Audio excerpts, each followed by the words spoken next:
अमेरिकी बाजारों में बढ़ेगा भारतीय उत्पादों का निर्यात। 3 देशों पर उच्च टैरिफ लगाने से बनी संभावना।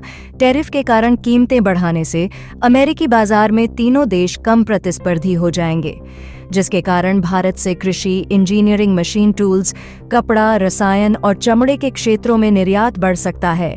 अमेरिका के चीन, मेक्सिको, कनाडा पर उच्च टैरिफ लगाने से भारतीय निर्यातकों को अमेरिकी बाजार में निर्यात बढ़ाने में मदद मिल सकती है। ट्रंप प्रशासन ने मेक्सिको और कनाडा पर 25% पर टैरिफ लगा दिया है। साथ ही सभी चीनी आयातों पर शुल्क को दोगुना कर 20% कर दिया है।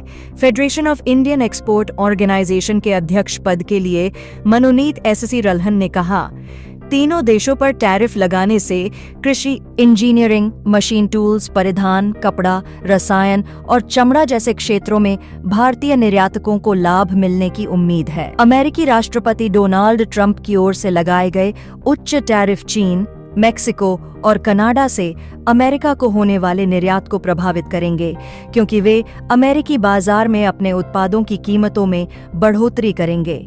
इससे निर्यात के मोर्चे पर तीनों देश कम प्रतिस्पर्धी हो जाएंगे।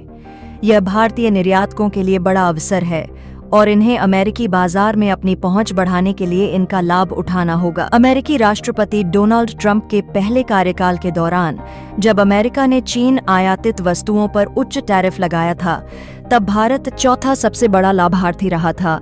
आर्थिक थिंक टैंक GTRI का कहना है कि अमेरिका के इस फैसले से व्यापार युद्ध गहराने की आशंका बढ़ गई है। इससे भारत को अमेरिका के बाजारों में अपने निर्यात बढ़ाने और अमेरिकी कंपनियों से निवेश आकर्षित करने में मदद मिलने की उम्मीद है। चीनी उत्पादों पर उच्च टैरिफ भारत के लिए अपने विनिर्माण क्षेत्र को मजबूत करने का अवसर भी प्रदान करता है। व्यापक FTA पर भारत को रहना होगा, सतर्क GTRI के संस्थापक अजय श्रीवास्तव ने कहा। 2018 से 19 में north American free trade agreement को US, मेक्सिको, कनाडा FTA से बदलने के बाद डोनाल्ड ट्रंप अब खुद ही अपने फैसले से खुश नहीं हैं। ऐसी स्थिति से बचने के लिए भारत को अमेरिका के साथ व्यापक FTA पर बातचीत को लेकर सतर्क रहना चाहिए।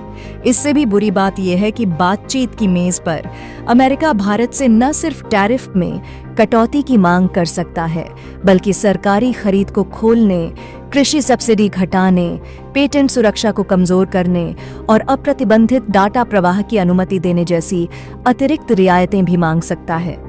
हालांकि भारत इसका विरोध करता रहा है। श्रीवास्तव ने कहा, FTA के बजाय भारत अधिकांश औद्योगिक उत्पादों पर टैरिफ खत्म करने का प्रस्ताव देकर अमेरिका को 0 for 0 टैरिफ डील की पेशकश कर सकता है, बशर्ते अमेरिका भारतीय वस्तुओं के लिए भी ऐसा ही करे।